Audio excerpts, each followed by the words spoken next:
Fireside Tales for Wolfgang. Episode 41. Greetings and salutations. I'm Hunter Ackerman, here to read some classic literature for you. Let's get to some questions, shall we?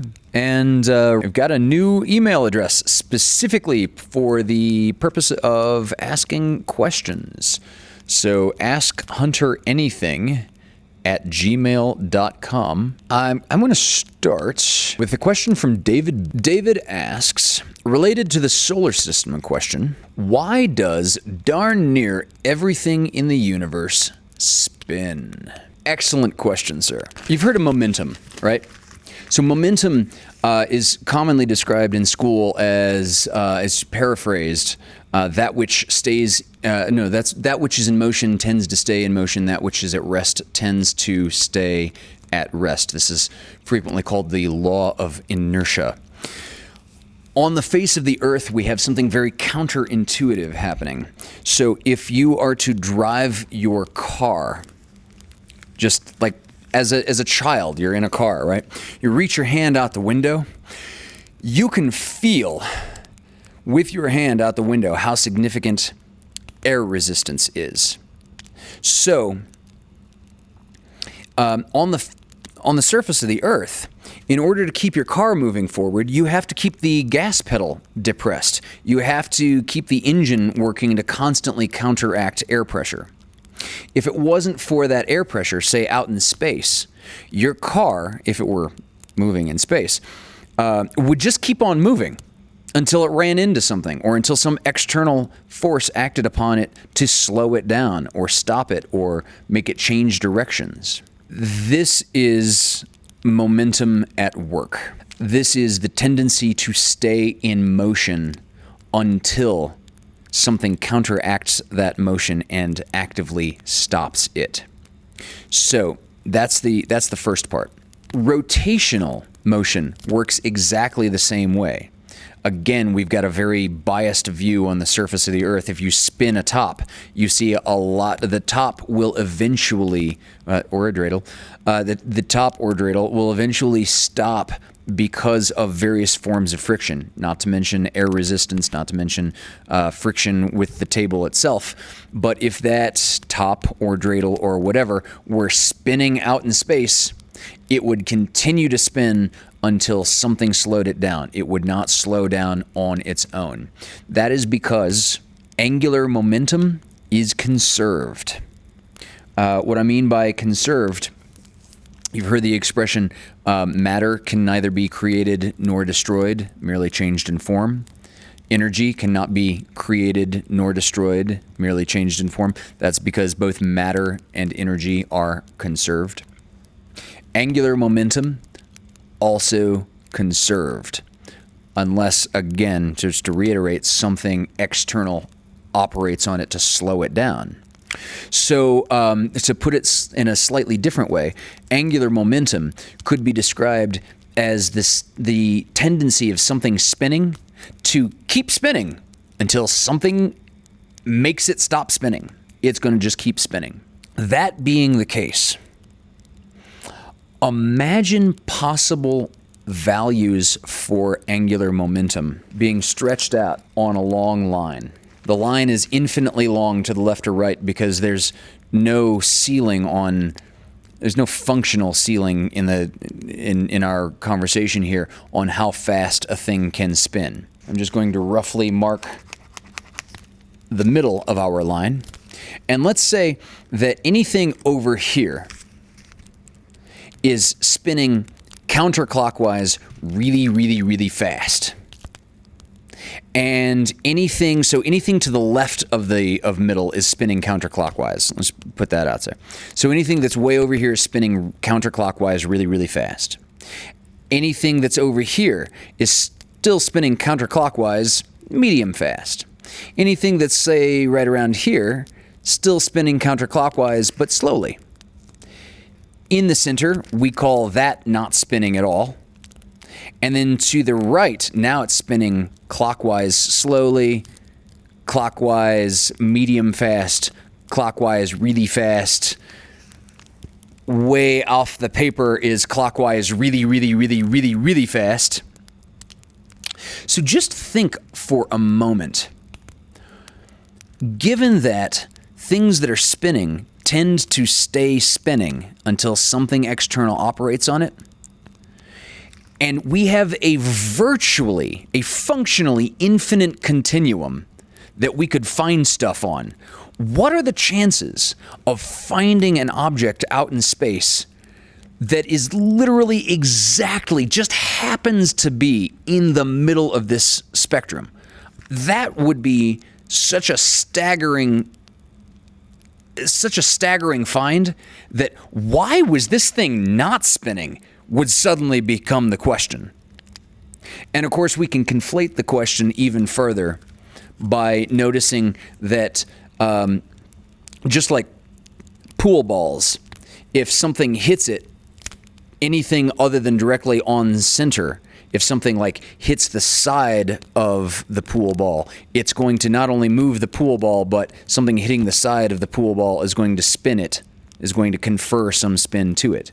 So the primary answer to that is, again, thinking of angular momentum as happening on a spectrum, the chances of just happening on something that is dead in the center and literally not spinning would be astronomically bizarre and would itself require further explanation. So David had a part B to that same question.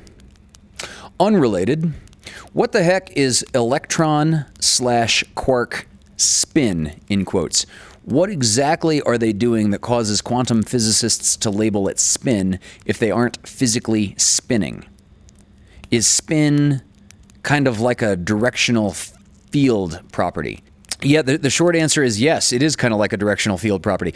So spin in this regard is not referring to anything that describes a subatomic particle as actually rotating. This is where angular momentum is no longer applicable. Spin, in the case of your second question, is something that early physicists, when I say early, I mean like early in terms of people that were doing subatomic particle physics, they needed descriptions. I mean, like literally word descriptors that they could use as placeholders to describe properties that have zero analogy to the scale that you and I live and experience life on. My favorite illustration to calibrate this is the stones of this fireplace. We know from basic atomic theory that the stones of this fireplace are mostly empty space. If you were to zoom in on any atom in any stone here, and you were to zoom in on the nucleus of an atom, blow it up to the point that it's the size of, say, a softball, the nearest electron to that softball would be approximately a superdome away. And the nearest softball-sized atomic nucleus after that would be another superdome away farther than that. So these stones are mostly empty space. However, you and I did not evolve on a scale that we will ever experience that as empty space. The same way that we have not evolved to experience electrons, leptons, baryons, quarks, etc. We can understand these things intellectually the exact same way that we can intellectually understand that these stones are empty space. But we can't experience these things. And so physicists, particularly the earlier physicists in a aforementioned early explorers of the subatomic space, were looking for something like placeholders that they could just call stuff. And so charge, okay, that does equate to electromagnetism. We can talk about that in a sensible electromagnetic sort of way. However, Spin, they were kind of grasping at straws to like, what's a normal word that we can use?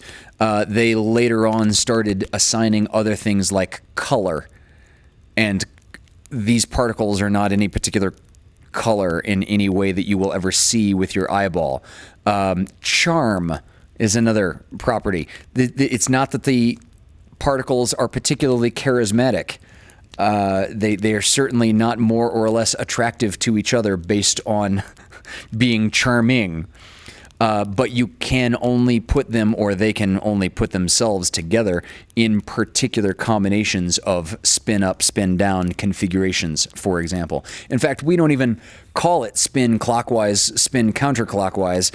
We give it this completely other description of spin and just say up, down. Just almost to further illustrate that we're not actually talking about rotation. So Neil deGrasse Tyson loves to talk about dark matter and dark energy and point out that these descriptors, dark matter, for example, is a placeholder for what we know we don't know.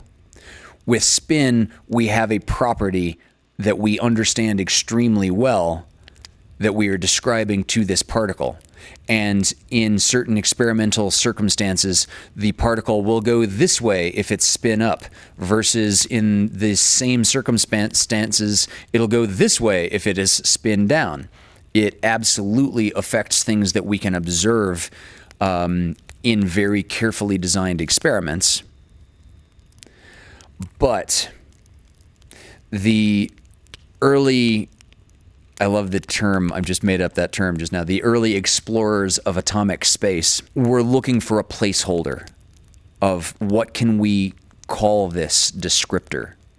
And they semi-arbitrarily just landed upon spin.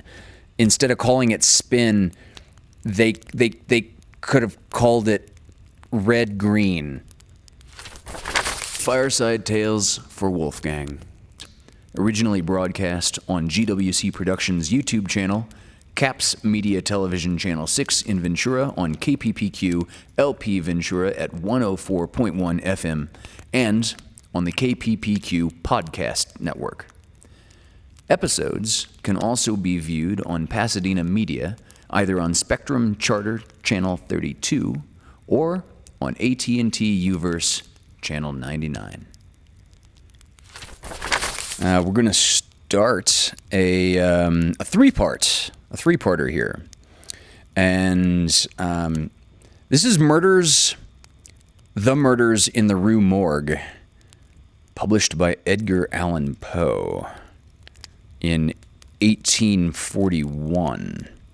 So there are a number of really cool things about this particular story. For one, crime drama is now like a genre on television that you can watch. This literally started crime drama. Arthur Conan Doyle specifically accredited this particular story to Arthur Conan Doyle's invention of Sherlock Holmes. It is, I cannot tell you how important this particular work is in terms of the television shows that are on basic cable and the books that were subsequently published in the following 180 years up till now. God, is it 180 years? Did I do that right? Wow, 1841.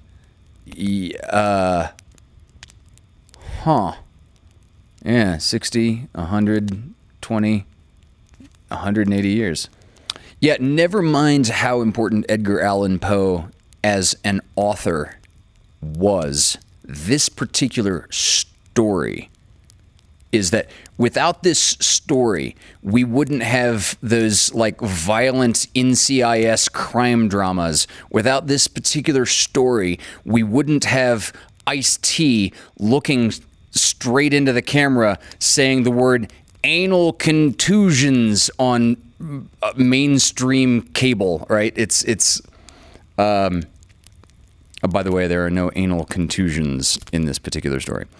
But the point is, as a genre, none of that would have happened if it was not for this.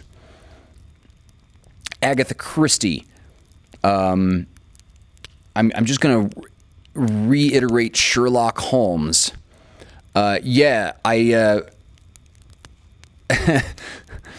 remember back in 1690, before anybody thought of this, and then flash forwarded, a century or two, and I remember when this was published. It was crazy. We were like, "Can you print that?" And the Romans were like, "We've been printing crap like this for a long time." So, little backstory: the Murders in the Rue Morgue has been described as the first modern detective story. Poe himself referred to this as one of his tales of ratiocination.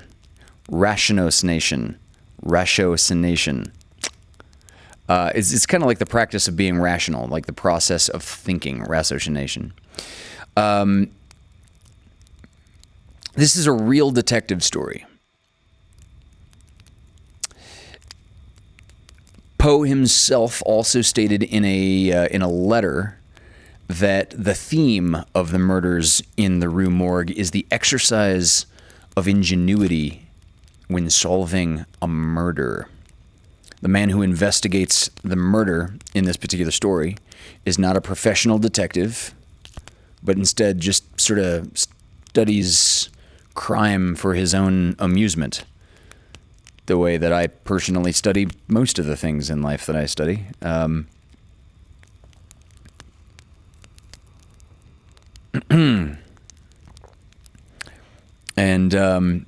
Again, this way predates Sherlock Holmes. This reminds us of Sherlock Holmes, whose first appearance was a story called A Study in Scarlet, which was published in 1887. I think I read a study in Scarlet in like junior high.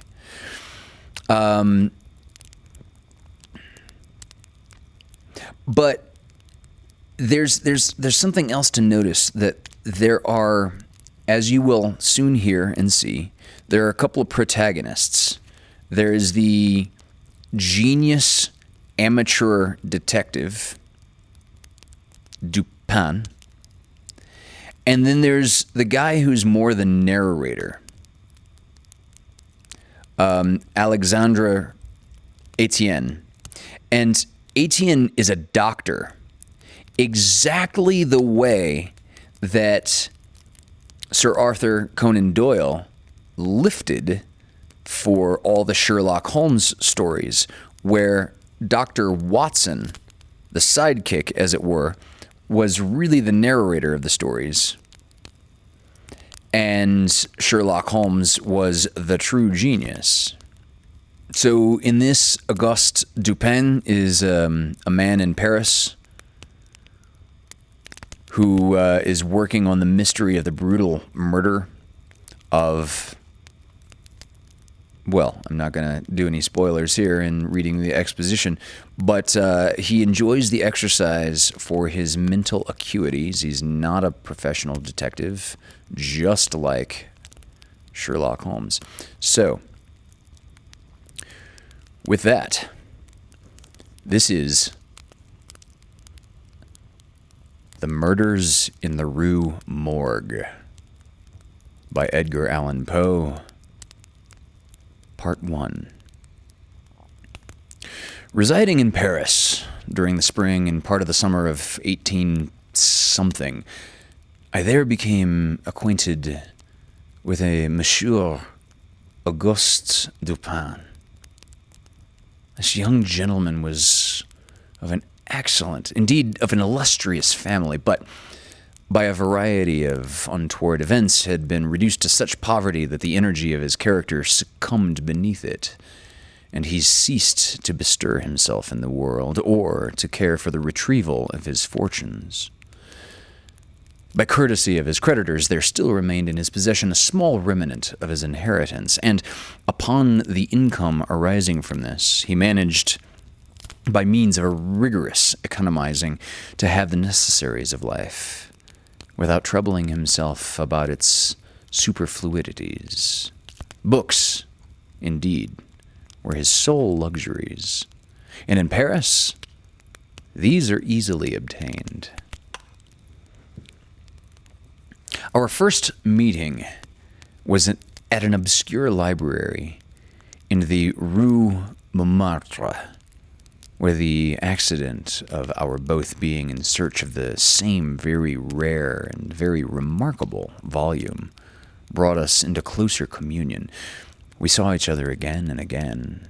I was deeply interested in the little family history which he detailed to me, with all that candor which a Frenchman indulges whenever mere self is his theme. I was astonished, too, at the vast extent of his reading. And, above all, I felt my soul enkindled within me by the wild fervor and the vivid freshness of his imagination. Seeking in Paris the objects I then sought, I felt that the society of such a man would be to me a treasure beyond price, and this feeling I frankly confided to him. It was at length arranged that we should live together during my stay in the city, and as my worldly circumstances were somewhat less embarrassed than his own, I was permitted to be at the expense of renting and furnishing in a style which suited the rather fantastic gloom of our common temper. A time-eaten and grotesque mansion, long deserted through superstitions into which we did not inquire, and tottering to its fall in a retired and desolate portion of the Faubourg Saint-Germain. Had the routine of our life at this place been known to the world, we should have been regarded as madmen, although perhaps as madmen of a harmless nature. Our seclusion was perfect. We admitted no visitors. Indeed, the locality of our domicile had been very carefully kept a secret from my own former associates, and it had been many years since Dupin had ceased to know or be known in Paris. We existed within ourselves alone. It was a freak of fancy in my friend, for what else shall I call it, to be enamored of the night for the night's own sake. And into this bizarrerie, as into all his others, I quietly fell, giving myself up to his wild whims with a perfect abandon. At the first dawn of the morning, we closed all the messy shutters of our old building, lighting a couple of tapered candles which strongly perfumed threw out only the ghastliest and feeblest of rays. By the aid of these, we then busied our souls in dreams, reading, writing, or conversing until warned by the clock of the advent of true darkness. Then we sallied forth into the streets, arm in arm, continuing the topics of the day, or roaming far and wide until a late hour, seeking amid the wild lights and shadows of the populous city that infinity of mental excitement which quiet observation can afford.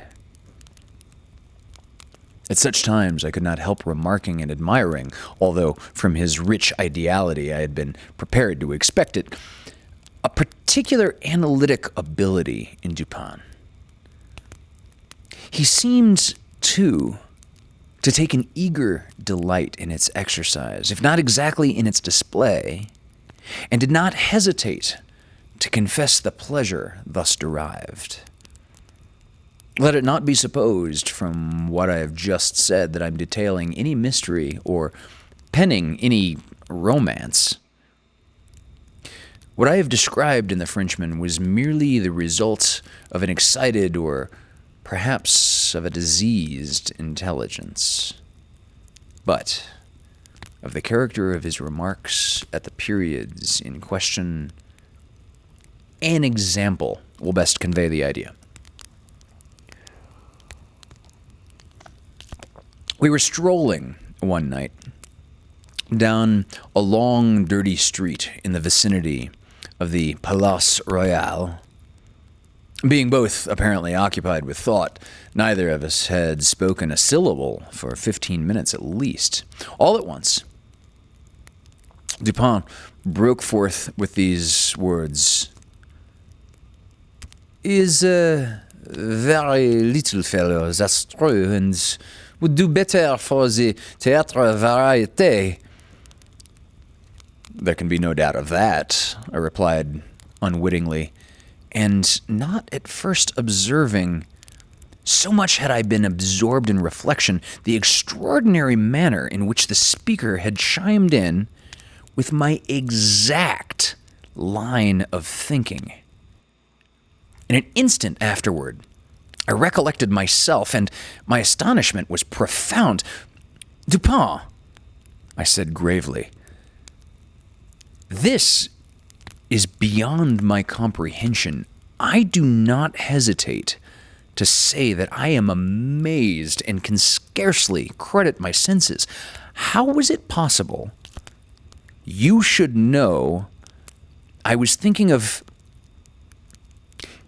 Here I paused to ascertain beyond a doubt whether he really knew of whom I thought.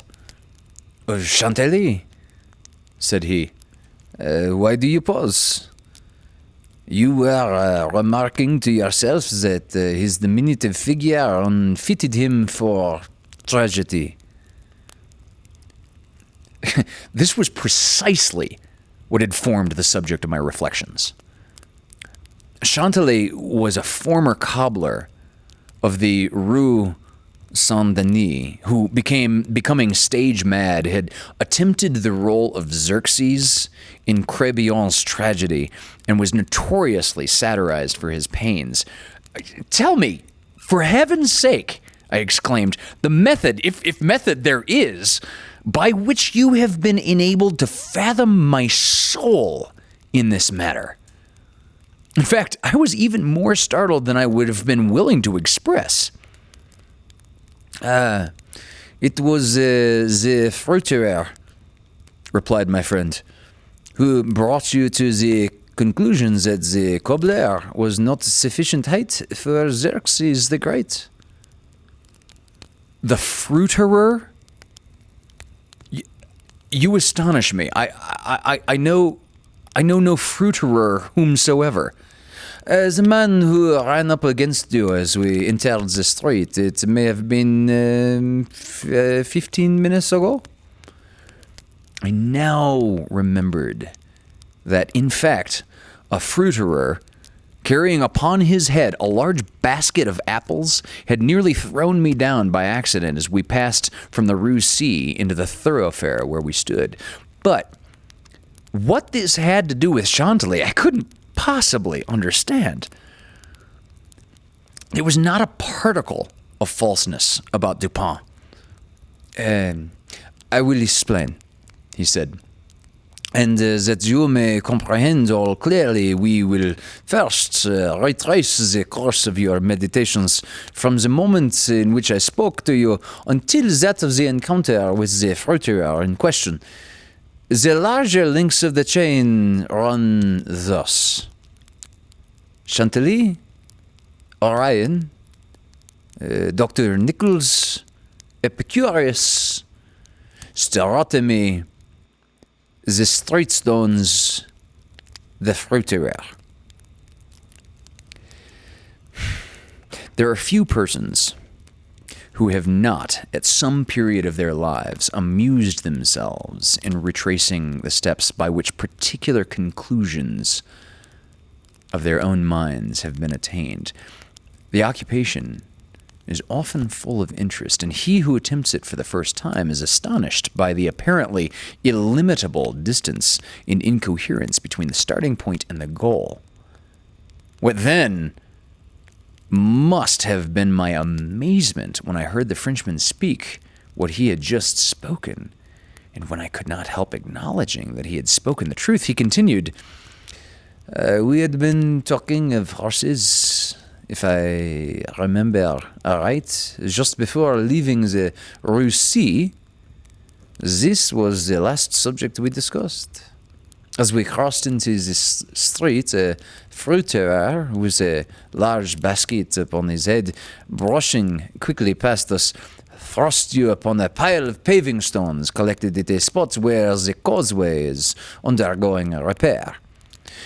You stepped upon one of those loose fragments, slipped, slightly strained your ankle, appeared vexed or sulky, muttered a few words, turned to look at the pile, and then proceeded in silence. I was not particularly attentive to what you did, but observation has become with me of late a species of necessity." Sidebar, if you think, pause, and consider, if Sherlock Holmes has two superpowers, one of them are the powers of strong observation.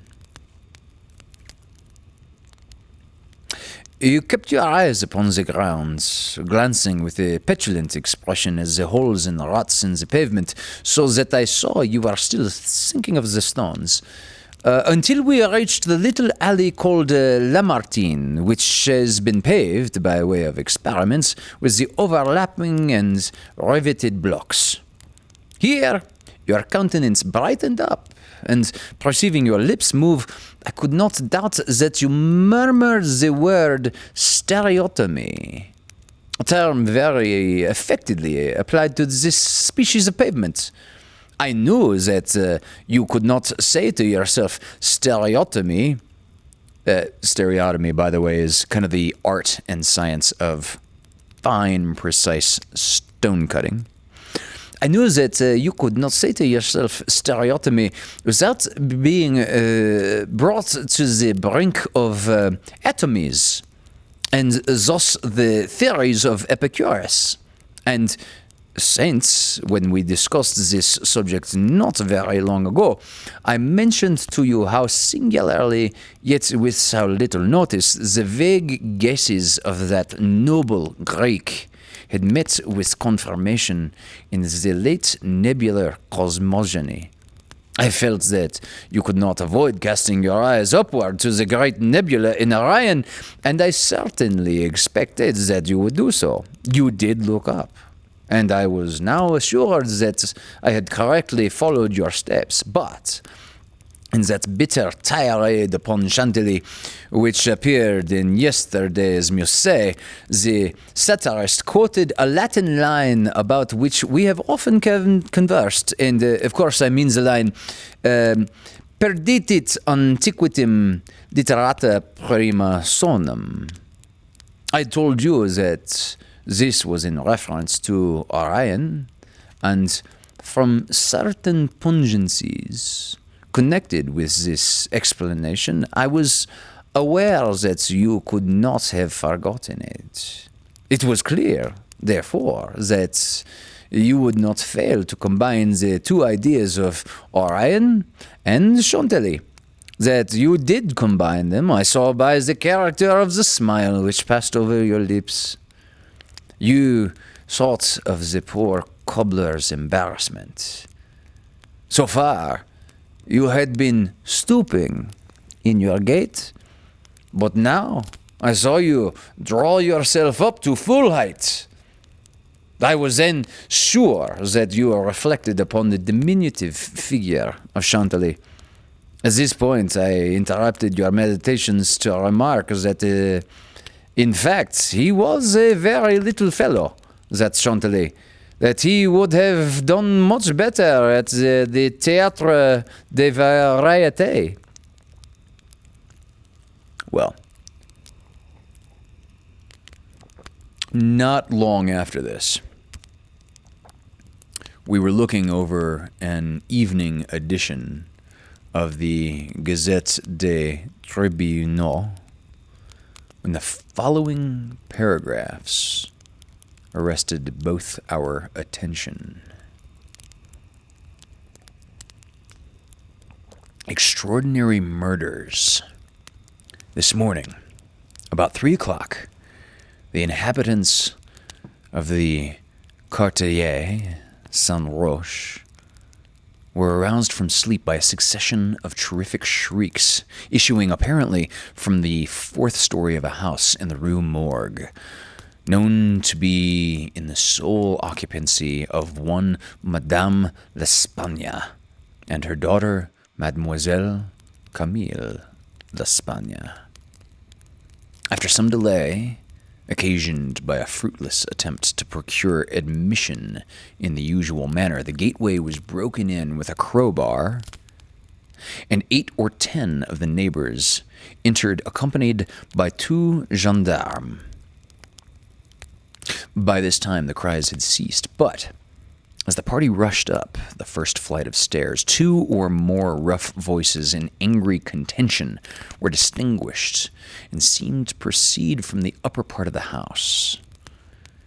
As the second landing was reached, these sounds also had ceased, and everything remained perfectly quiet.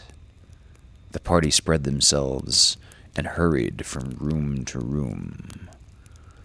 Upon arriving at a large back chamber in the 4th story, the door of which, being found locked with the key inside, was forced open, a spectacle presented itself which struck everyone present not less with horror than with astonishment. The apartment was in the wildest disorder, the furniture broken and thrown about in all directions. There was only one bedstead, and from this, the bed had been removed and thrown into the middle of the floor. On a chair lay a razor besmeared with blood. On the hearth were 2 or 3 long and thick tresses of gray human hair, also dabbled in blood and seeming to have been pulled out by the roots. Upon the floor were found 4 Napoleons, an earring of topaz, 3 large silver spoons, 3 smaller silver spoons, and 2 bags containing nearly 4,000 francs in gold. The drawers of a bureau, which stood in one corner, were open, and had apparently been rifled through, although many articles still remained in them. A small safe was discovered under the bed, not under the bedstead. It was open with the key still in the door. It had no contents beyond a few old letters and other papers of little consequence.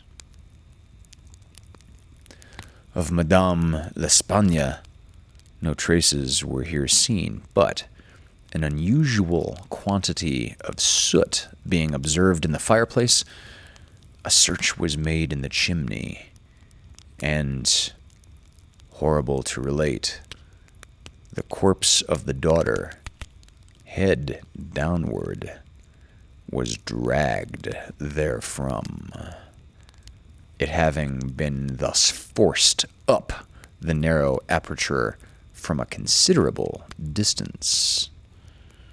The body was quite warm. Upon examining it, many abrasions were perceived, no doubt occasioned by the violence with which it had been thrust up and disengaged. Upon the face were many severe scratches, and upon the throat dark bruises and deep indentations of fingernails, as if the deceased had been throttled to death.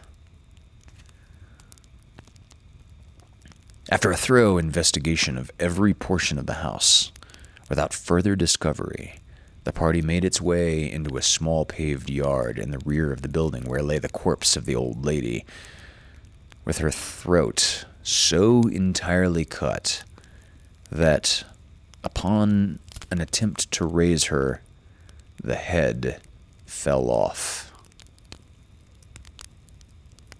The body and the head were fearfully mutilated. The former so much so as scarcely to retain any semblance of humanity. To this horrible mystery, there is not as yet, we believe, the slightest clue. The next day's paper had these additional particulars. The tragedy in the Rue Morgue. Many individuals have been examined in relation to this most extraordinary and frightful affair, but nothing whatever has transpired to throw light upon it. We give below all the material testimony elicited. Pauline Dauberg, laundress, deposes that she has known both the deceased for 3 years, having washed for them during that period. The old lady and her daughter seemed on good terms, very affectionate toward each other. They were excellent pay, could not speak in regard to their mode or means of living, believed that Madame L. told fortunes for a living, was reputed to have money put by, never met any persons in the house when she called for the clothes or took them home, was sure that they had no servant in employ. There appeared to be no furniture in any part of the building except in the 4th story. Pierre Moreau, tobacconist, deposes that he has been in the habit of selling small quantities of tobacco and snuff to Madame L'Espagne for nearly 4 years, was born in the neighborhood, and has always resided there. The deceased and her daughter had occupied the house in which the corpses were found for more than 6 years. It was formerly occupied by a jeweler who underlet the upper rooms to various persons. The house was the property of Madame L. She became dissatisfied with the abuse of the premises by her tenant, and moved into them herself, refusing to let any portion. Witness had seen the daughter some 5 or 6 times during the 6 years. The two lived an exceedingly retired life, were reputed to have money, had heard it said among the neighbors that Madame L. told fortunes, did not believe it, had never seen any person enter the door except the old lady and her daughter, a porter once or twice, and a physician some 8 or 10 times. Many other persons, neighbors, gave evidence to the same effect. No one was spoken of as frequenting the house. It was not known whether there were any living connections of Madame L. and her daughter. The shutters of the front windows were seldom opened. Those in the rear were always closed, with the exception of the large back room 4th story. The house was a good house, not very old. Isadore Mousset, gendarme, deposes that he was called to the house about 3 o'clock in the morning and found some 20 or 30 persons at the gateway endeavoring to gain admittance. Forced it open at length with a bayonet, not with a crowbar. Had but little difficulty in getting it open on account of its being a double or folding gate, and bolted neither at bottom nor top. The shrieks were continued until the gate was forced, and then suddenly ceased.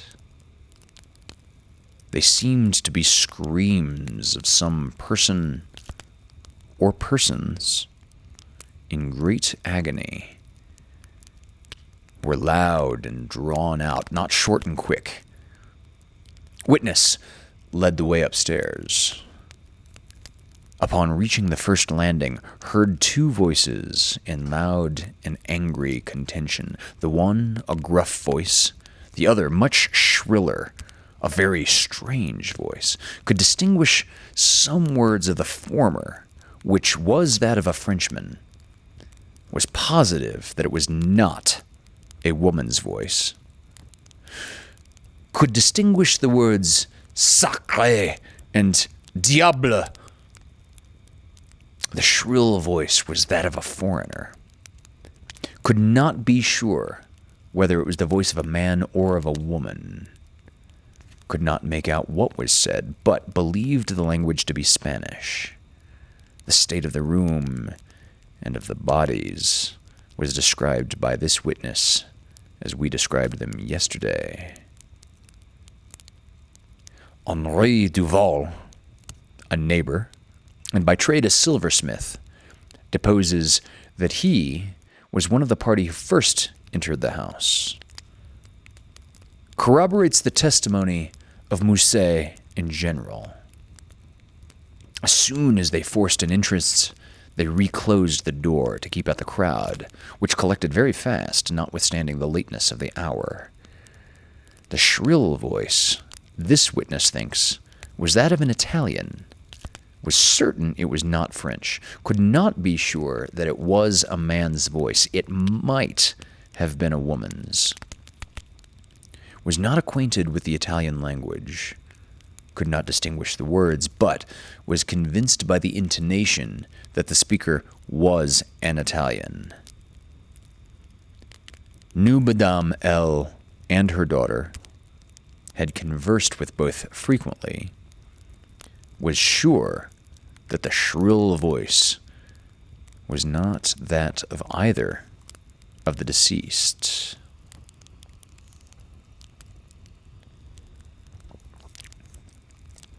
Odenheimer, restaurateur. This witness volunteered his testimony. Not speaking French, was examined through an interpreter. Is a native of Amsterdam. Was passing the house at the time of the shrieks.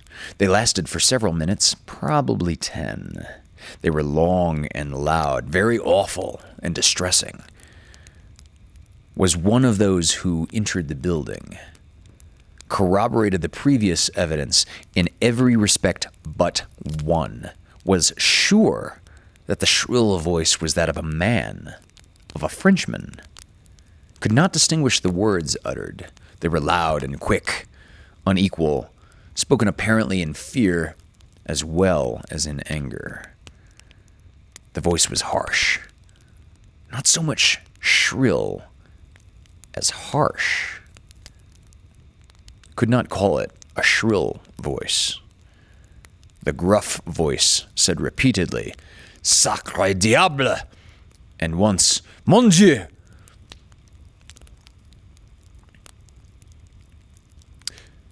Jules Menot, banker, of the firm of Menot Affi, Rue de Lorraine. This is the elder Menot. Madame L'Espagne had some property, had opened an account with his banking house in the spring 8 years previously, made frequent deposits in small sums, had checked for nothing until the third day before her death, when she took out in person the sum of 4,000 francs. The sum was paid in gold, and a clerk went home with the money.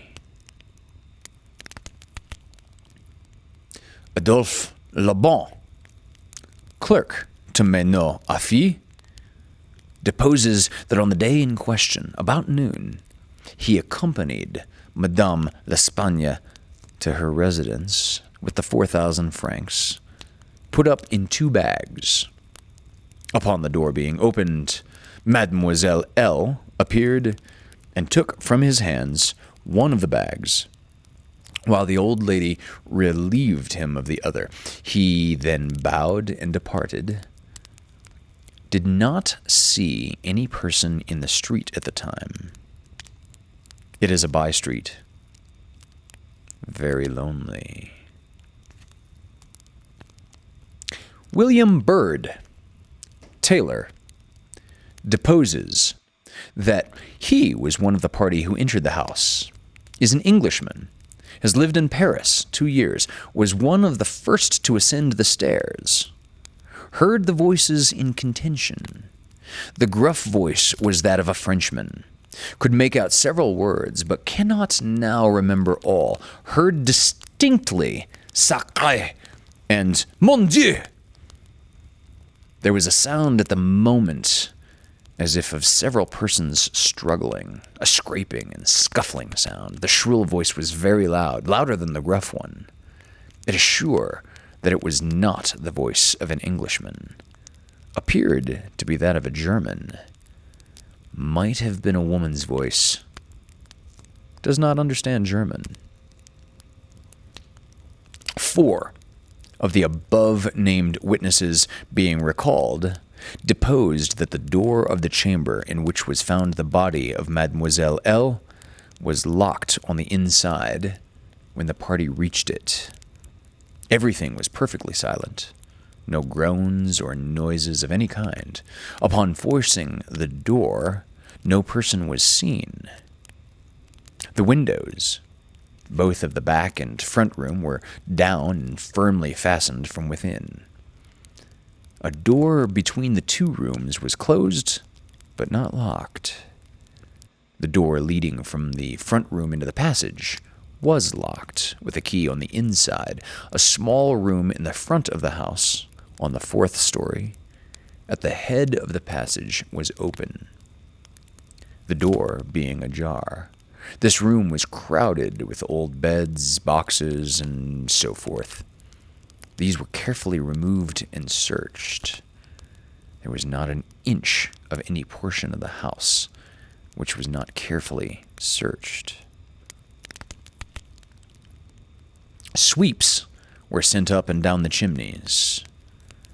The house was a 4-story one, with garrets mansarde. A trapdoor on the roof was nailed down very securely, did not appear to have been opened for years.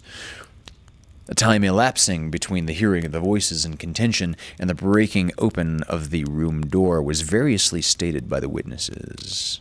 Some made it as short as 3 minutes, some as long as 5. The door was opened with difficulty. Alfonso Garcia, undertaker, deposes that he resides in the Rue Morgue, is a native of Spain, was one of the party who entered the house, did not proceed upstairs, is nervous and was apprehensive of the consequences of agitation, heard the voices in contention. The gruff voice was that of a Frenchman, could not distinguish what was said. The shrill voice was that of an Englishman, is sure of this, does not understand the English language, but judges by the intonation. Alberto Montani, confectioner, deposes that he was among the first to ascend the stairs, heard the voices in question. The gruff voice was that of a Frenchman, distinguished several words. The speaker appeared to be expostulating, could not make out the words of the shrill voice, spoke quickly and unevenly, thinks it the voice of a Russian, corroborates the general testimony, is an Italian, never conversed with a native of Russia. Several witnesses recalled here testified that the chimneys of all the rooms on the 4th story were too narrow to admit the passage of a human being. By sweeps were meant cylindrical sweeping brushes, such as are employed by those who clean chimneys. These brushes were passed up and down every flue in the house. There is no back passage by which anyone could have descended while the party proceeded up the stairs. The body of Mademoiselle L'Espagne was so firmly wedged in the chimney that it could not be got down until 4 or 5 of the party united their strength. Paul Dumas, physician, deposes that he was called into view the bodies about daybreak. They were both then lying on the sacking of the bedstead in the chamber where Mademoiselle L. was found. The corpse of the young lady was much bruised and excoriated. The fact that it had been thrust up the chimney would sufficiently account for these appearances. The throat was greatly chafed. There were several deep scratches just below the chin, together with a series of livid spots which were evidently the impression of fingers. The face was fearfully discolored, and the eyeballs protruded. The tongue had been partially bitten through. A large bruise was discovered upon the pit of the stomach, produced apparently by the pressure of a knee. In the opinion of Monsieur Dumas, Mademoiselle L'Espagne had been throttled to death by some person or persons unknown. The corpse of the mother was horribly mutilated. All the bones of the right leg and arm were more or less shattered. The left tibia was much splintered, as well as all the ribs of the left side, whole body dreadfully bruised and discolored. It was not possible to say how the injuries had been inflicted.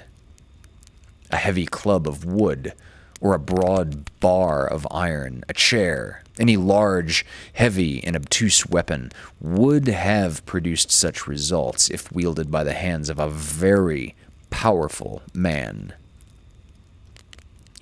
No woman could have inflicted the blows with any weapon. The head of the deceased, when seen by witness, was entirely separated from the body and was also greatly shattered. The throat had evidently been cut with some very sharp instrument, probably with a razor. Alexander Etienne, surgeon, was called with Monsieur Dumas to view the bodies, corroborated the testimony and the opinions of Monsieur Dumas. Nothing farther of importance was elicited, although several other persons were examined. A murder so mysterious and so perplexing in all its particulars was never before committed in Paris. The police are entirely perplexed. An unusual occurrence in affairs of this nature. This is not, however, the shadow of a clue. The evening edition of the paper stated that the greatest excitement still continued in the Quartier Saint-Roch, that the premises in question had been carefully researched and fresh examinations of witnesses instituted, but all to no purpose.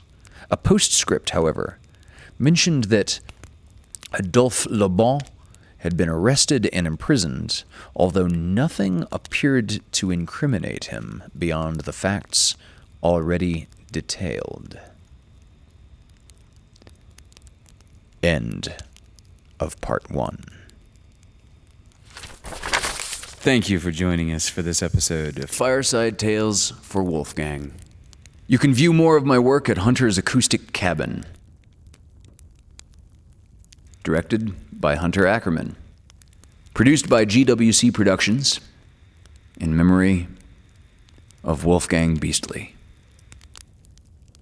Originally broadcast on GWC Productions' YouTube channel, Caps Media Television Channel 6 in Ventura on KPPQ LP Ventura at 104.1 FM and on the KPPQ Podcast Network. Episodes can also be viewed on Pasadena Media, either on Spectrum Charter Channel 32 or on AT&T UVerse Channel 99.